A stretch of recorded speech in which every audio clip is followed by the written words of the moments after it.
Hello students, कैसे हैं आप लोग। आशा करता हूं आप सभी लोग स्वस्थ होंगे, अच्छे से होंगे। स्वागत है आप सभी का आपके अपने यूट्यूब चैनल पर और मैं हूं आपके साथ आपका राजीव सर। चलिए आज का टॉपिक हम लोग शुरू करते हैं। आज का टॉपिक है आपका वेक्टर और क्रॉस प्रोडक्ट।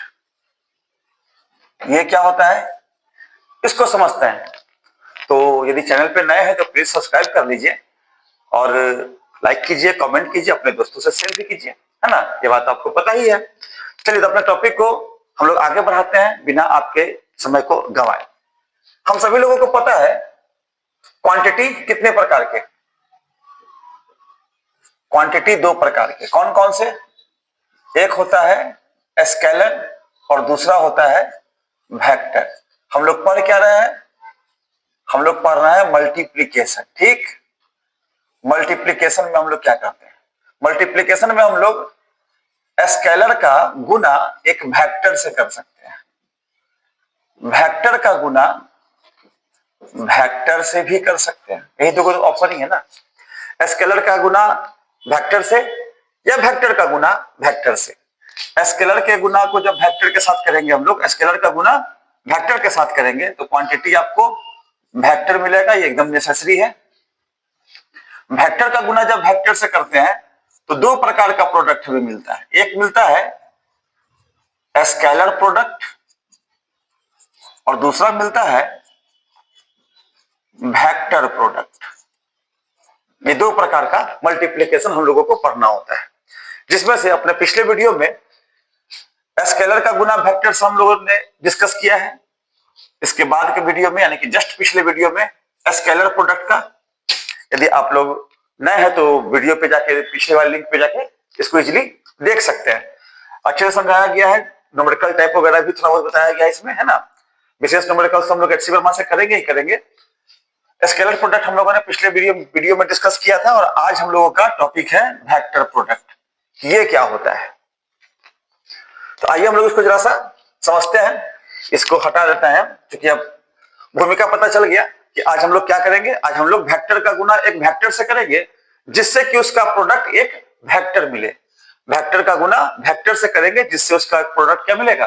वेक्टर प्रोडक्ट मिलेगा। इसी को हम लोग क्रॉस प्रोडक्ट भी कहते हैं। सिंबल में स्केलर प्रोडक्ट को हम लोग डॉट प्रोडक्ट भी कहते हैं और वेक्टर प्रोडक्ट को क्रॉस प्रोडक्ट भी कहते हैं। ठीक है, इस दोनों को हम लोग इसको हम लोग ऑलरेडी पढ़ चुके हैं। अभी हम लोग क्रॉस प्रोडक्ट पर फोकस करेंगे। ठीक है, तो इसको हटा दिया जाए। हट जाने के बाद अब यहां से हम लोग अपने विषय वस्तु पे आते हैं। लिखते हैं multiplication of A vector by A vector and the product is a vector. एक वेक्टर का गुना एक वेक्टर से करेंगे और प्रोडक्ट क्या होगा? प्रोडक्ट आपका एक वेक्टर क्वांटिटी ही होगा। वेक्टर का गुना वेक्टर से करेंगे, वेक्टर का गुना वेक्टर से करेंगे और प्रोडक्ट क्या होगा? हम लोगों का प्रोडक्ट हम लोगों का वेक्टर ही होगा। दूसरे शब्दों में इसी को बोलते हैं और वेक्टर और क्रॉस प्रोडक्ट। ये आपका टॉपिक हो गया। कैसे करते हैं इसको? आइए जरा इसको हम लोग समझते हैं बारीकी से। कि मान लेते हैं अपने पास दो वेक्टर दिया गया, एक है वेक्टर ए और दूसरा है वेक्टर बी। दे सकता है, दोनों के टेल को मिलाएंगे तो कुछ ना कुछ एंगल भी सबस्टेंड होगा। मान लेते हैं कि थीटा एंगल बन सकता है। ठीक, तो लिखते हैं हम लोग if two vectors A and B are inclined at an angle theta, then their vector product is a vector। तब उसका वेक्टर प्रोडक्ट क्या होगा? एक वेक्टर होगा। अब वेक्टर होगा तो उसका मैग्नीट्यूड भी होगा, उसका डायरेक्शन भी होगा। तो vector product is a vector having magnitude having magnitude equal to the product of magnitude of given vectors and sine, बीच का साइन थीटा लेते हैं ना, साइन बिटवीन देम, उसके बीच का क्या लेते हैं, साइन लेते हैं. इट इज एंड डायरेक्शन का भी चर्चा कर देते हैं. And direction perpendicular to the plane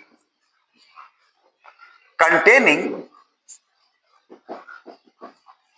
vector A and vector B. A और B जिस प्लेन पर होगा इसके परपेंडिकुलर, यानी कि अब यहां से हम लोग इस प्लेन के परपेंडिकुलर, थोड़ा डॉटेड लाइन से है ना, एक डायरेक्शन दिखाते हैं, इसको एन कैप से दिखाते हैं. एन कैप क्योंकि डायरेक्शन दिखाएगा ना, तो कैप लगाएंगे हम लोग, यूनिट वेक्टर लगाएंगे, है ना. It is denoted by cross between two vectors, so it is also known as the cross product. कि क्रॉस का प्रोडक्ट, दैट इज क्या मतलब हुआ इसका, दो वेक्टर था ए बी, कैसे दिखाएंगे, बीच में क्रॉस का निशान लगाकर दिखाएंगे. कैसे दिखाएंगे, बीच में क्रॉस का निशान लगाकर दिखाएंगे. ये किसके बराबर होगा, is equal to A vector. चलिए अच्छी बात है. अब इसको हम लोग थोड़ा सा हाईलाइट करके सोचते हैं. वेक्टर होगा, प्रोडक्ट क्या होगा, product is a vector having magnitude equal to the product of magnitude of given vectors. दो वेक्टर ए और बी दिया गया था, तो इसके मैग्नीट्यूड का प्रोडक्ट, ए का मैग्नीट्यूड बी का मैग्नीट्यूड, ठीक है, दोनों वेक्टर का मैग्नीट्यूड ले लिया. And sine between them, between them का मतलब उसके बीच का एंगल, उसके बीच के एंगल का साइन थीटा लेंगे. ये तो हो गया मैग्नीट्यूड. अब and direction perpendicular to the plane containing A and B, और लगा देंगे इसमें एन कैप, और कहेंगे n cap is a unit vector. N cap क्या है, एन कैप एक यूनिट वेक्टर है जो परपेंडिकुलर है किसके, ए और बी का जो प्लेन है इस प्लेन के परपेंडिकुलर है. जैसे ए और बी इस बोर्ड पर में है, इस बोर्ड पर में है, तो एन कैप किधर होगा, या तो अप द प्लेन आपकी ओर, या फिर डाउन द प्लेन बोर्ड के उस पार. आ रहा बात समझ में, या तो अप द प्लेन या फिर down the plane, up the plane या फिर डाउन द प्लेन. क्लियर है कॉन्सेप्ट. कब, जब ए और बी इस प्लेन पर हो. मतलब इस प्रकार से देखो ना, एक वेक्टर हो गया, दूसरा वेक्टर हो गया, इसके परपेंडिकुलर ये, उसको निकालने का तरीका भी है ना. यहां कह देंगे हम लोग where n cap is a unit vector perpendicular to the plane containing vector A and vector b. A और बी जिस प्लेन पर होगा उस प्लेन के परपेंडिकुलर होगा. कौन होगा, एन कैप, यानी कि क्रॉस प्रोडक्ट का डायरेक्शन होगा. ठीक है, निकालेंगे कैसे सर, ये तो बड़ा कंफ्यूजन वाला बात बोल दी है आप. अप द प्लेन होगा कि डाउन द प्लेन होगा, क्लियर करना है भाई. चलो करते हैं भाई, इसको भी कर लेते हैं. About n cap, n cap के बारे में जानिए. एन कैप क्या करता है, the direction of n cap is determined by right handed thumb और स्क्रू रूल. एन कैप की दिशा हम लोग कैसे निकालते हैं, राइट हैंडेड थंब रूल से निकालते हैं, या फिर स्क्रू रूल से निकालते हैं। बड़ा ही आसान है। कैसे आसान है सर? आइए बारी बारी से देखते हैं। सबसे पहले राइट हैंडेड थंब रूल, ये क्या होता है? इस रूल के अकॉर्डिंग अपने दाहिने हाथ की उंगलियों को खोलते हैं, इस तरीके से खोल लिए और पहले वेक्टर से दूसरे वेक्टर की ओर मोड़ते हैं। मुड़ रहा है ना, पहला से दूसरा वेक्टर की ओर, तो अंगूठे का दिशा क्या देगा? एन कैप का दिशा बतलाएगा। नहीं कह सकते हैं according to this rule, according to this rule curl मतलब मोड़ना, curl the fingers of our right hand from first to second vector,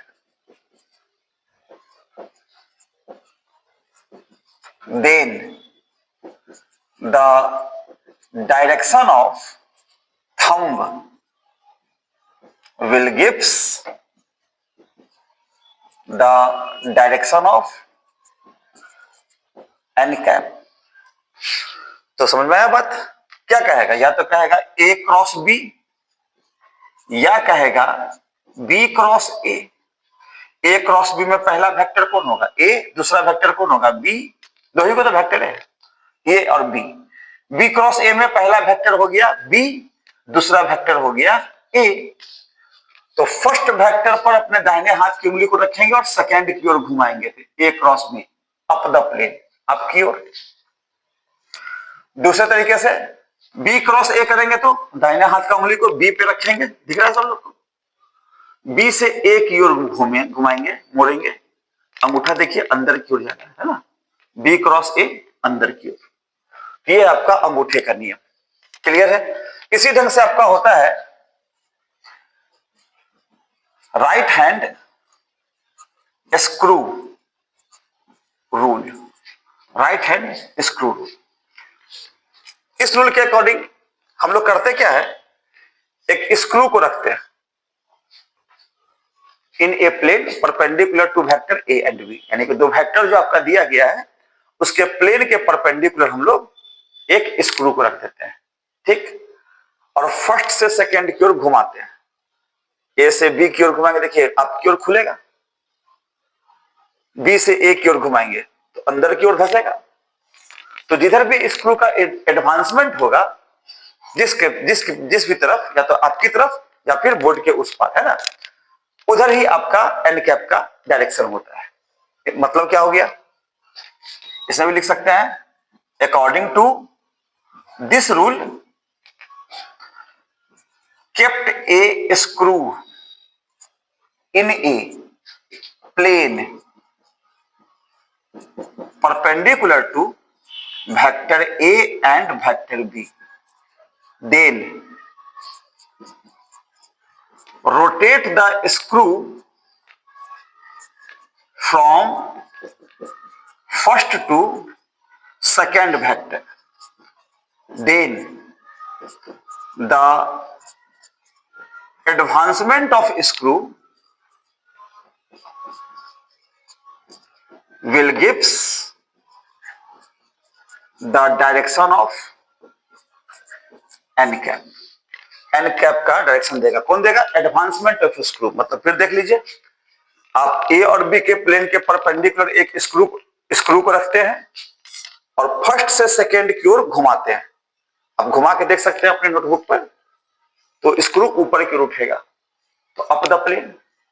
अब बी से ए की ओर घुमाएंगे, यानी कि सेकेंड से फर्स्ट की ओर घुमाएंगे तो स्क्रू अंदर की ओर जाएगा, तो down the plane, up the plane, down the plane. यही तो दो डायरेक्शन लेना है। ए और बी प्लेन के, ए और बी जिस प्लेन पर होगा उस प्लेन के या तो अप द प्लेन या फिर डाउन द प्लेन, या तो अप द प्लेन या फिर डाउन द प्लेन। क्लियर है कॉन्सेप्ट? चलिए अब यहां से हम लोग डिसाइड कर लिए कि हाँ भाई वेक्टर होता है, अच्छी बात है। वेक्टर का मैग्नीट्यूड होता है कितना? वेक्टर का मैग्नीट्यूड होता है दिए गए वेक्टर का मैग्नीट्यूड इनटू साइन थीटा।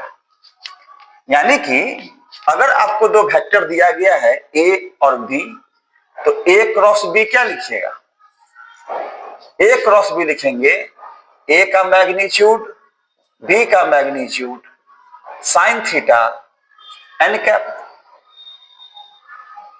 अगर वेक्टर आपका इस फॉर्म में दिया हुआ है इस तरीके से ए और ये आपका हो गया बी, बीच का एंगल थीटा, ये बात तो सीखे।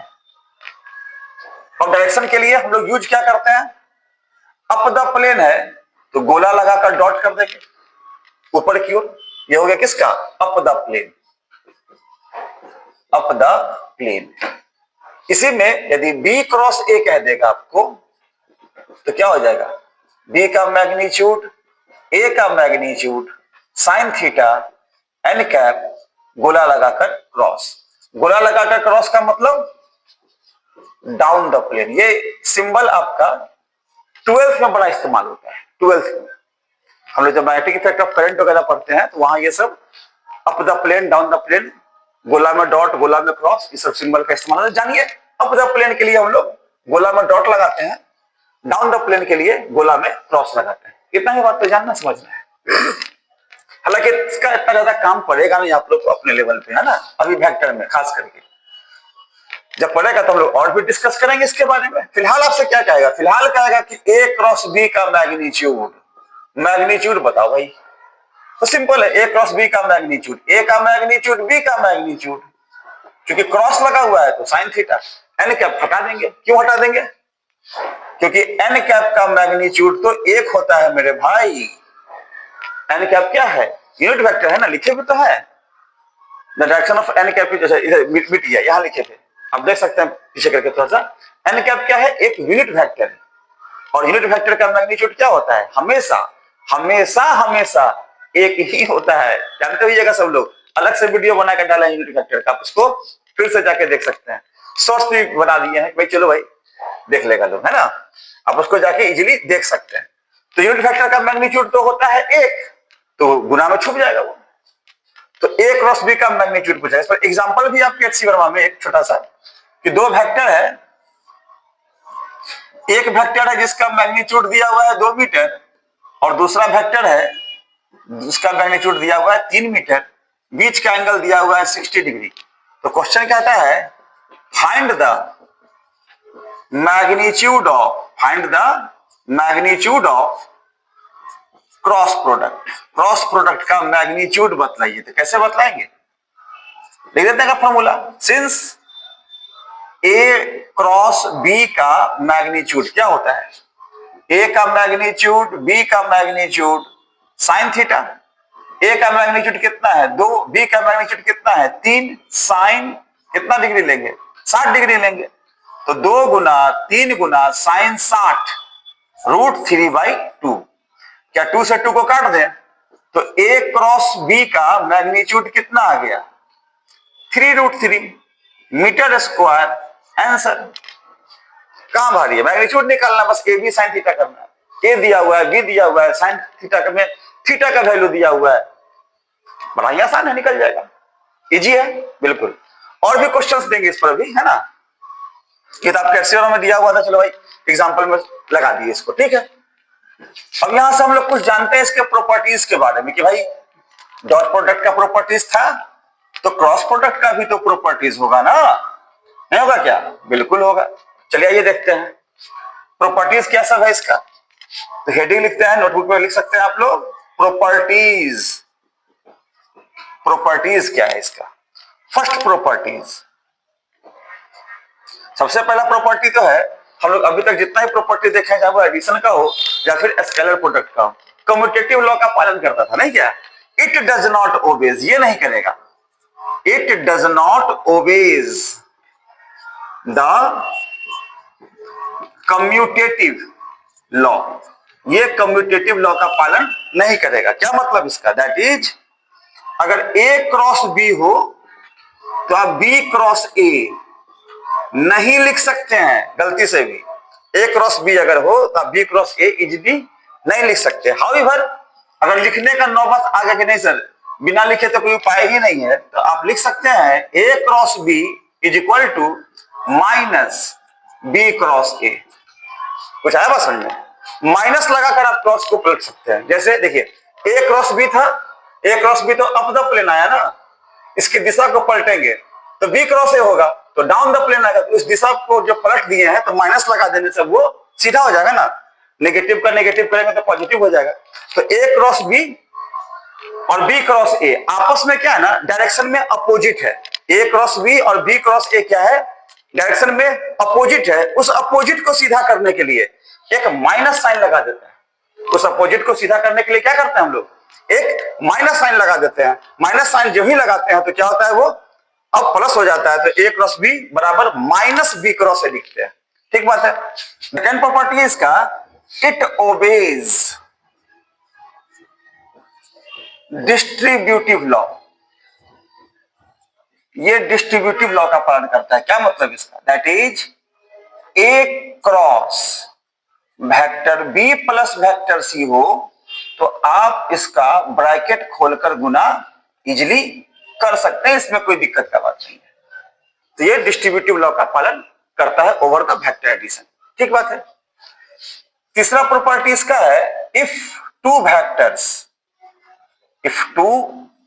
vectors are parallel, that is if theta is equal to 0 degree, then क्या हो जाएगा, a क्रॉस b बराबर a का मैग्नीट्यूड b का मैग्नीट्यूड साइन पैरेलल तो 0 डिग्री लेंगे ना। साइन 0 कितना होता है भाई, 0। a क्रॉस b बराबर क्या आ गया, 0। यानी दो पैरेलल वेक्टर्स का, if two vectors are parallel then its vector product will be 0। यानी कि दो वेक्टर अगर पैरेलल है तो उसका वेक्टर प्रोडक्ट क्या होगा, हमेशा 0 ही होगा। ठीक बात है। इसी प्रकार से ये होता है इसका मिनिमम वैल्यू, है ना। ये क्या होता है, मिनिमम वैल्यू, इससे छोटा थोड़े होगा। दो क्वांटिटी का गुना करेंगे, अब गुणाफल 0 हो गया, उसका मल्टीप्लीकेशन 0 हो गया, तो इससे बुरा बात और क्या ही हो सकता है, नहीं क्या। चलिए इसी प्रकार से if two vectors are perpendicular, अगर दो वेक्टर क्या हो, परपेंडिकुलर हो, that is if theta is equal to 90 degree, then तब क्या होगा, ए क्रॉस बी बराबर ए का मैग्नीट्यूड बी का मैग्नीट्यूड साइन 90 डिग्री लेंगे क्या। साइन 90 कितना होता है भाई, हाँ साइन 91 होता है। तो ए का मैग्नीट्यूड ए बी का मैग्नीट्यूड बी, यानी कि ए क्रॉस बी कितना आ गया, सिंपल ए बी। ये होता है मैक्सिमम वैल्यू, इससे ज्यादा नहीं हो सकता। यही सब कुछ प्रॉपर्टीज है इसका, और भी कुछ प्रॉपर्टीज है, इधर से दिखाते हैं आपको हम और भी प्रॉपर्टीज इसका। ये सब आ गया होगा समझ में, तो साफ कर दें इसको।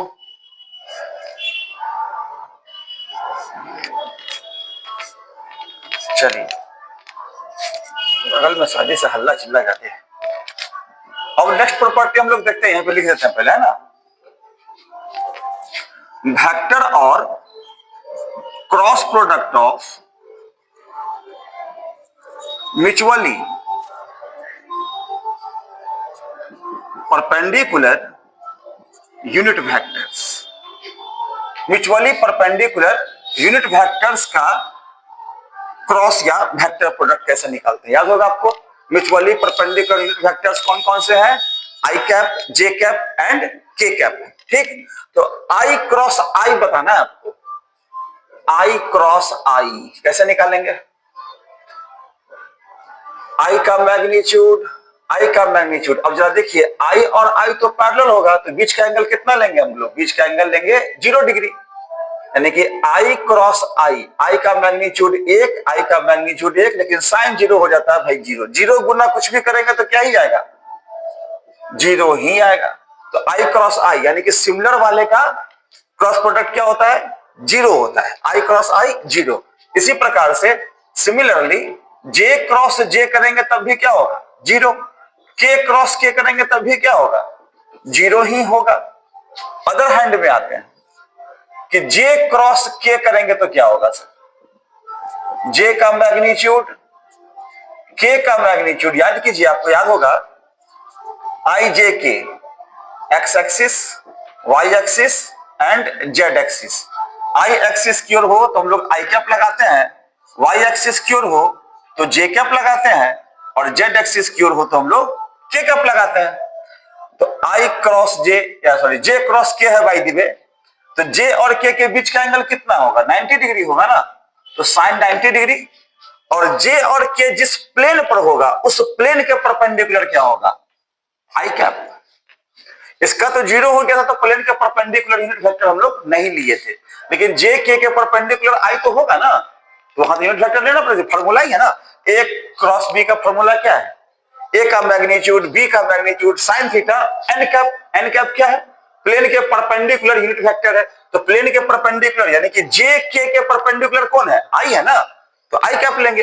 यानी कि जे क्रॉस के बराबर जे का मैग्नीट्यूड 1, के का मैग्नीट्यूड 1, साइन 90 1 गुना आई कैप। अब आई कैप का गुना 1 से होगा तो आई कैप ही बचेगा ना, तो जे क्रॉस के क्या हो गया, आई कैप। के क्रॉस आई कैप क्या हो जाएगा, जे कैप। आई क्रॉस जे कैप कितना हो जाएगा, के कैप। अब रह गया बात कि सर इतना याद कैसे करेंगे, याद करना तो बड़ा मुश्किल हो जाता है। सब कुछ तो हो जाता है सर, याद कर भी लेते हैं फिर भूल भी जाते हैं, नहीं तो कुछ टेक्निक्स दिखाते हैं। क्या कीजिएगा ना, एक गोला बना लीजिएगा, इस गोले में अपने मर्जी से किसी भी वाइज, या तो एंटी, जैसे कि हम एंटी क्लॉकवाइज लिखे हैं, या तो एंटी क्लॉकवाइज या फिर क्लॉकवाइज आप आईजे के लगा दीजिए। अब गुना कीजिए। ये बात तो ध्यान रखना पड़ेगा आपको कि सिमिलर वाले का डॉट क्रॉस हमेशा जीरो होता है, सिमिलर वाले का क्रॉस प्रोडक्ट क्या होता है, हमेशा जीरो होता है, डिसिमिलर वाले का मैटर है। आई क्रॉस जे, अगला कौन है, के, देखो तो आई क्रॉस जे, के आया। जे क्रॉस के, अगला कौन है, आई। जे क्रॉस के, जे क्रॉस के, अगला कौन आ गया, आई, देखो आ रहा है। के क्रॉस आई, अगला कौन है, जे, तो के क्रॉस आई कितना हो गया, जे। उल्टा ही बोल सकते हैं, जैसे कि अगर बोला जाए कि नहीं हमको के क्रॉस जे बताओ भाई, उल्टा चलना पड़ रहा है ना, उल्टा चलेंगे तो माइनस आई। इसी प्रकार से जे क्रॉस आई कहेगा तो माइनस के, एंड सो ऑन। अब इसको गोला को बना करके किसी का भी क्रॉस प्रोडक्ट आसानी से निकाल सकता है, कोई मैटर नहीं इसके लिए। क्लियर है बात, चलिए अब इसको क्या करते हैं हम लोग, हटाते हैं इधर वाला। हटा देने के बाद अब हम लोग क्या करेंगे, हटा देने के बाद हम लोग रेक्टेंगुलर कंपोनेंट्स के टर्म में क्रॉस प्रोडक्ट को देखेंगे, और उसी पर न्यूमेरिकल्स भी होता है मेरे भाई। कैसे, आइए दिखाते हैं। अब हेडिंग लेंगे हम लोग वेक्टर और cross product in terms of rectangular components. Rectangular components के टर्म में वेक्टर या फिर क्रॉस प्रोडक्ट कैसे है, आइए देख लेते हैं इसको। तो आपको मानना पड़ेगा ना पहले रेक्टेंगुलर कंपोनेंट, जैसे मान लेते हैं कि लेट, कैपिटल में लेते हैं इस बार, वेक्टर ए कितना होगा, मान लेते हैं कि ए एक्स आई कैप प्लस ए वाई जे कैप प्लस ए जेड के कैप है, ठीक। एंड वेक्टर बी बराबर बी एक्स आई कैप प्लस बी वाई जे कैप प्लस बी जेड के कैप है।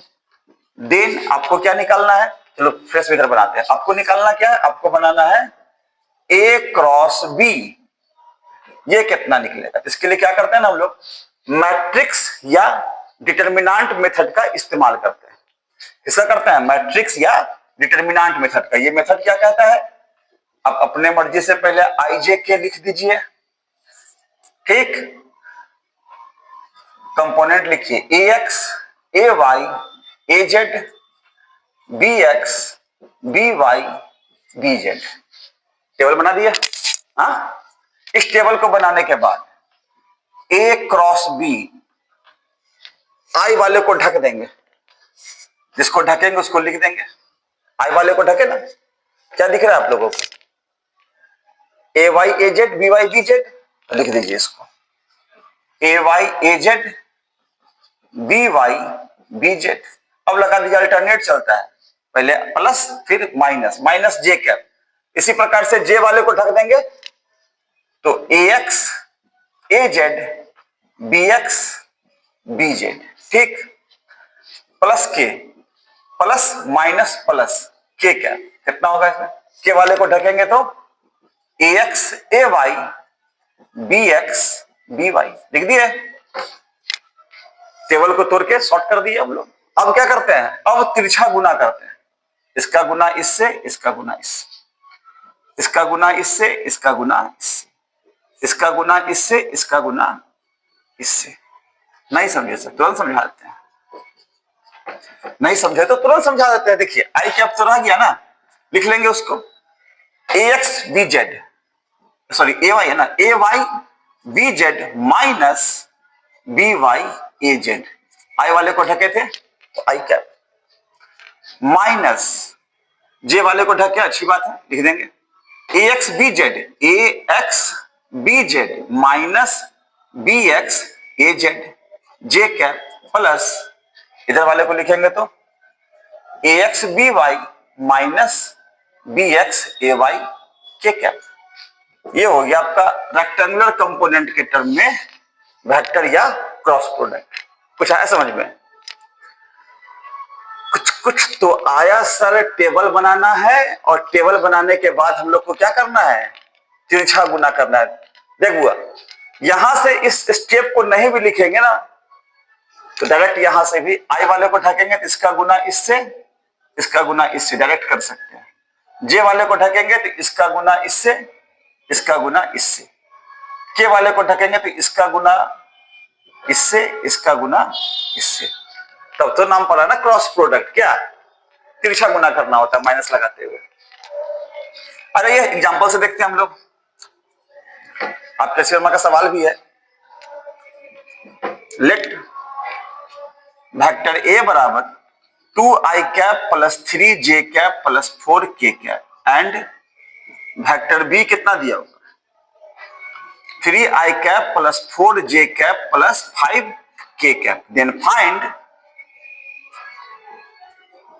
It's vector product. तब आप इसके वेक्टर प्रोडक्ट को बताइए। कैसे बताएंगे? वैल्यू पुट कर देंगे, इसे बता देंगे। बावजूद इसके हम लोग थोड़ा सा सीखते हैं, है ना। ए क्रॉस बी अगर दिया हुआ है तो आई जे के 2 3 4 3 4 5, टेबल कंप्लीट। टेबल कंप्लीट हो गया। अब क्या करेंगे हम लोग, अब हम लोग आई वाले को ढक देंगे।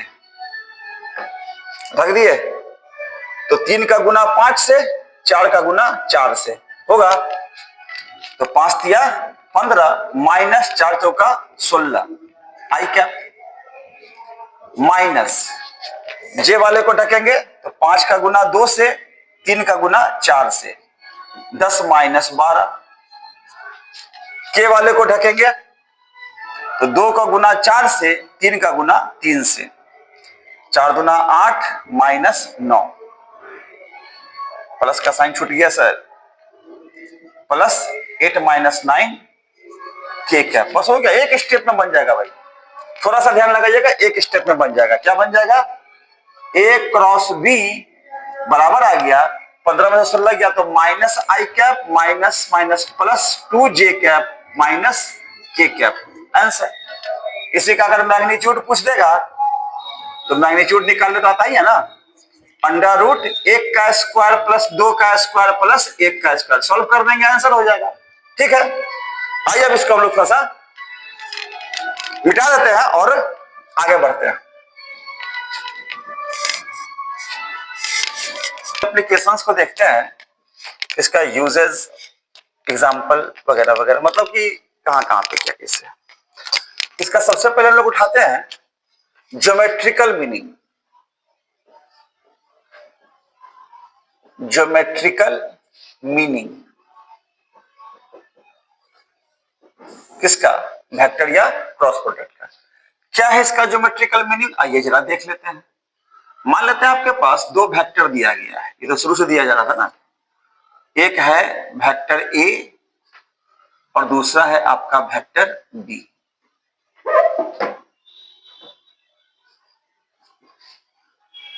बीच का एंगल थीटा, पेन के परपेंडिकुलर हम लोग एन कैप को लगा देते हैं डायरेक्शन दिखाने के लिए। ठीक बात है, इतना काम हो गया। अब यहां से हम लोग क्या करेंगे, यहां से करेंगे ये नाम देते हैं ओ ए बी, वेक्टर का नाम O A B, O A O B. B से एक परपेंडिकुलर डाल देते हैं हम लोग, बी एल एक परपेंडिकुलर डाल दिए और एक पैरेललोग्राम कंप्लीट कर दिए। सर वेक्टर में पैरेललोग्राम बड़ा कंप्लीट करना पड़ता है ना भैया, आमने सामने का भुजा तो बराबर रखेंगे ना हम लोग। ठीक है, तो एक पैरेललोग्राम कंप्लीट कर दिए। लैंग्वेज में उसको लिख सकते हैं, let us consider two vectors O A बराबर ए एंड ओ बी बराबर B, inclined at an angle theta, then drop a perpendicular BL from B on OA and then complete a parallelogram. और तब क्या करते हैं हम लोग, एक पैरेललोग्राम कंप्लीट कर, यही काम किया कंस्ट्रक्शन में, डॉटेड लाइन वाला कंस्ट्रक्शन देख सकते हैं। देन तब क्या होगा भाई, हाँ, देन इन ट्रायंगल BOL, ये वाला ट्रायंगल जो बना है उसमें BOL में साइन थीटा क्या लिखेंगे बताइए, थीटा के सामने परपेंडिकुलर डाले ही हैं BL हम लोग, बाई हाइपोटेनियस OB। BL का वैल्यू नहीं पता है, OB का वैल्यू पता है B, तो BL बराबर क्या आ गया, क्रॉस मल्टीप्लाइड करेंगे तो B साइन थीटा आ गया, कोई दिक्कत नहीं।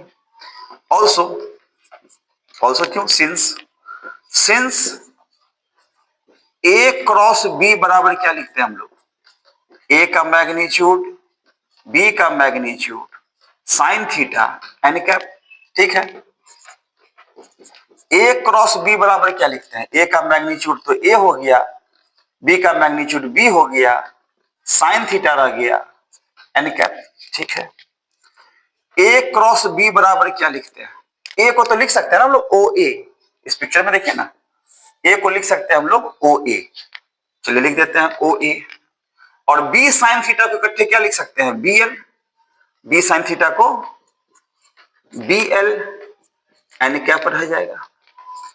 A क्रॉस B बराबर OA के जगह पर क्या लिख सकते हैं, बेस, OA तो बेस ही है ना पैरेललोग्राम का, तो बेस और BL क्या है, height into n cap, base into height. ठीक है, यानी कि A क्रॉस B हो गया आपका area vector of a parallelogram, A cross B क्या हो गया, area vector of A parallel. यहां से ही पता चलता है कि एरिया क्या है, एक वेक्टर क्वांटिटी है, एरिया क्या है, एक वेक्टर क्वांटिटी है। ठीक बात है, एरिया वेक्टर क्वांटिटी आगे बहुत बार डिस्कस करेंगे, भी ध्यान रखना है कि एरिया क्या है, एक वेक्टर क्वांटिटी है। तो कंक्लूजन क्या निकला, कंक्लूजन निकला कि if two vectors A and B, if two vectors A and B represents the adjacent sides of a parallelogram, if two vectors A and B represents the adjacent sides of a parallelogram, then their cross product is defined as the area vector of the parallelogram।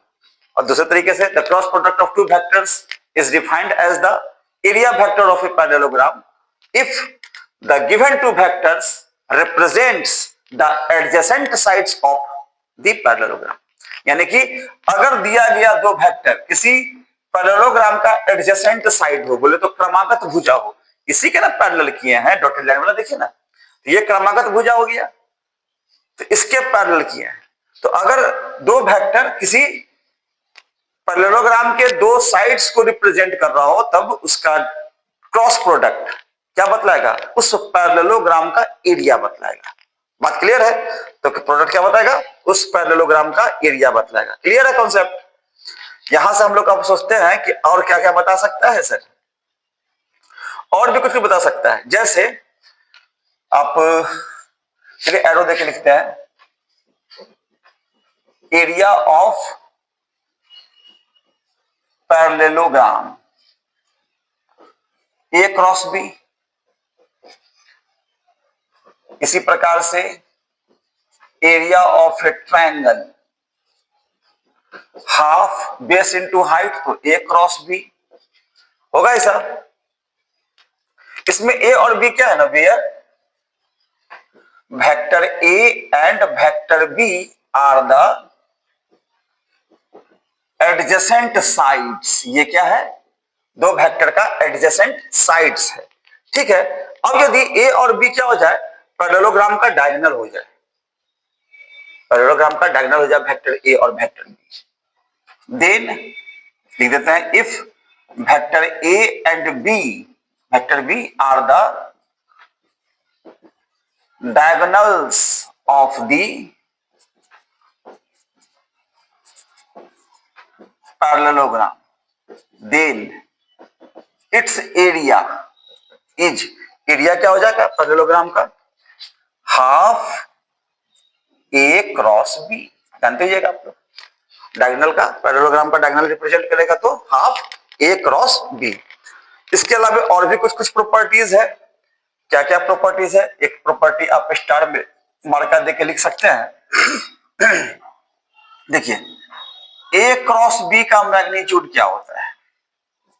ए का magnitude, B का magnitude sine theta, squaring both sides, squaring both sides, दोनों side अगर square कर देंगे तो A cross B के magnitude का square, A square B square sine square theta, A square B square sine square theta को तो लिख ही सकते हैं 1 minus cos square theta.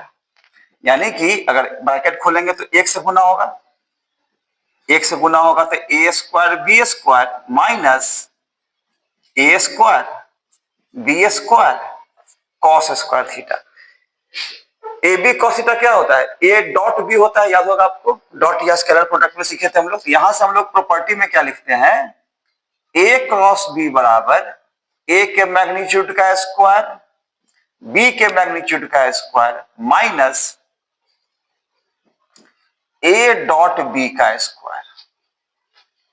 As a, ये भी आपका स्क्वायर है, एज ए ट्रांसफॉर्मेशन क्रॉस को डॉट में आप कन्वर्ट कर सकते हैं मैग्नीट्यूड के मामले में, बराबर किधर भी ले आ सकते हैं। यानी कि ए क्रॉस बी का square plus A dot B का स्क्वायर बराबर कितना आ जाएगा? ए का स्क्वायर बी का स्क्वायर। ये प्रॉपर्टी भी आपका चलता है, कहीं कहीं पे इसका इस्तेमाल होता है। हम लोग इसका इस्तेमाल करेंगे जब इस यूज में आएगा। तो समझ में आया किससे होता है? कुछ नहीं था, A cross B, A B sine theta था, स्क्वायरिंग बोथ साइड कर दी है, साइन स्क्वायर थीटा को खाली रिप्लेस किया 1 माइनस कॉस स्क्वायर थीटा से, ब्रैकेट खोले तो फॉर्मूला अपने आप आ गया है, कोई दिक्कत नहीं। ये था इसका ज्योमेट्रिकल मीनिंग की क्रॉस प्रोडक्ट का ज्योमेट्रिकल मीनिंग क्या होता है। ज्योमेट्रिकल मीनिंग सिंपल था इसका, यदि दो दिया गया दो वेक्टर किसी पैरेललोग्राम के दो एडजेसेंट साइड्स को रिप्रेजेंट करे तो एरिया ऑफ द पैरेललोग्राम कैसे मिलेगा? ए क्रॉस बी से मिलेगा। ट्रायंगल वाला भी प्रॉपर्टी लिख दिया, डायगोनल वाला, ये सब आप ध्यान में चाहिएगा तो रख सकते हैं, ठीक बात है। अब इसके हम लोग देखते हैं प्रैक्टिकल एग्जांपल, इसका न्यूमेरिकल नहीं, मतलब प्रैक्टिकल एग्जांपल। तो एग्जांपल ऑफ क्रॉस प्रोडक्ट है ना, आइए दिखाते हैं क्या होता है। एग्जांपल ऑफ वेक्टर और क्रॉस प्रोडक्ट। इधर से तो कुछ आपको मिलेगा नहीं, क्रॉस प्रोडक्ट का एग्जांपल आपको मिलेगा टॉर्क, एंगुलर मोमेंटम, मैकेनिक्स में ईटीसी लगा देते हैं, और भी कई सारा है ना। तो टॉर्क, एंगुलर मोमेंटम, ये सब आपका, एंगुलर वेलोसिटी भी इवन, आपका क्रॉस प्रोडक्ट के एग्जांपल में आता है, ठीक ना। हम लोग थोड़ा फोकस करते हैं किसी एक पर, तो हम लोग पढ़ते हैं टॉर्क। टॉर्क अपने आप में एक बहुत ब्रॉड सा टॉपिक है। टॉर्क बोलते हैं या बोलते हैं इसको मोमेंट ऑफ फोर्स, जिसको हम लोग रोटेशनल मोशन में पढ़ते हैं मुख्यतः, एक पूरा क्लास लग जाता है इसमें, है ना।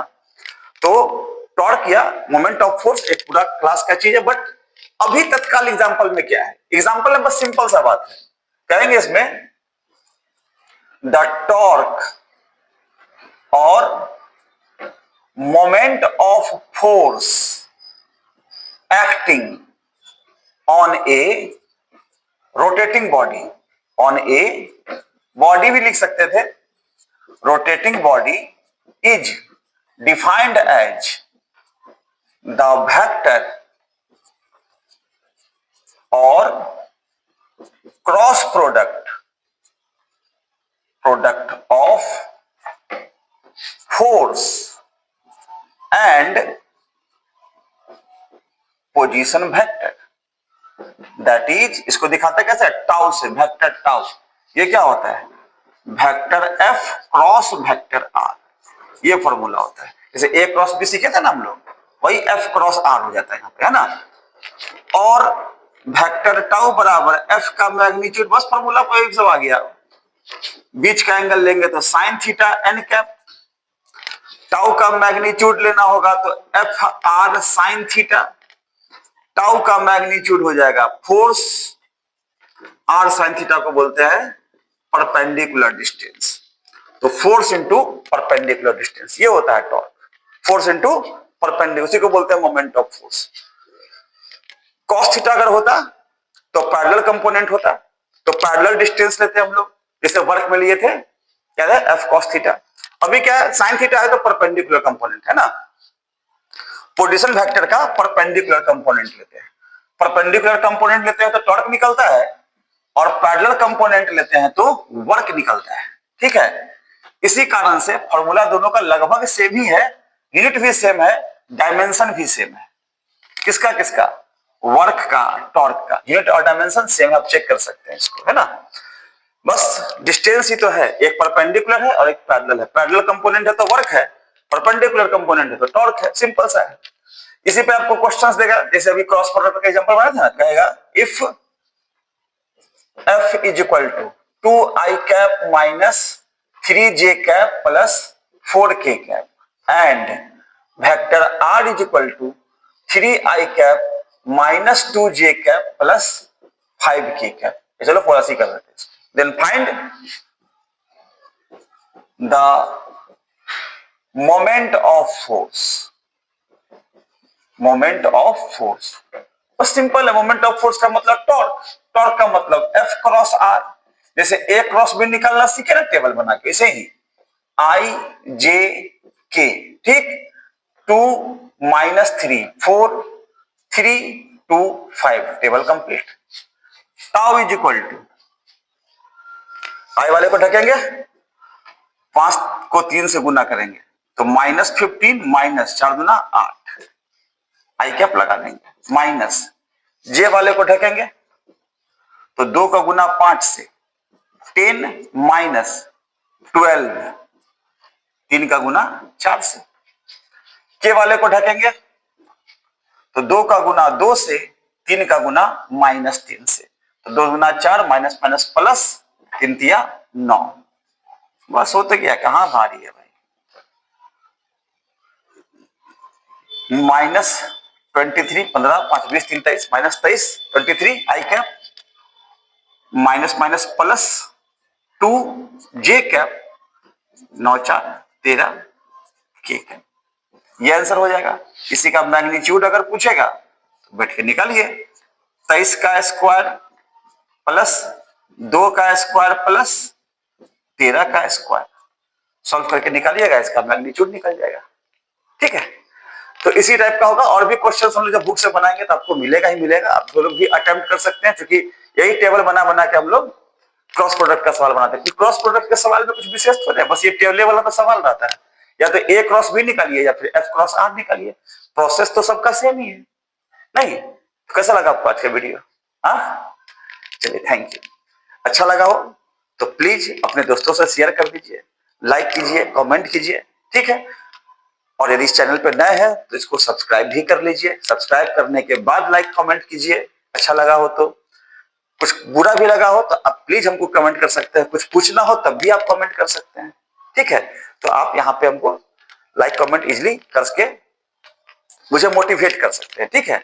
और मोटिवेशन मिलता है तो वीडियो बनाने में अच्छा भी लगता है, नहीं? तो आप प्लीज कमेंट कीजिए, लाइक कीजिए, मोटिवेट करते चलिए। मैं आपको रोज एक नए कॉन्सेप्ट के साथ आपके टॉपिक को क्लियर करता चलूंगा, ठीक है। इन्हीं शुभकामनाओं के साथ हम लोग फिर से मिलते हैं अगले वीडियो में। तब तक के लिए थैंक यू।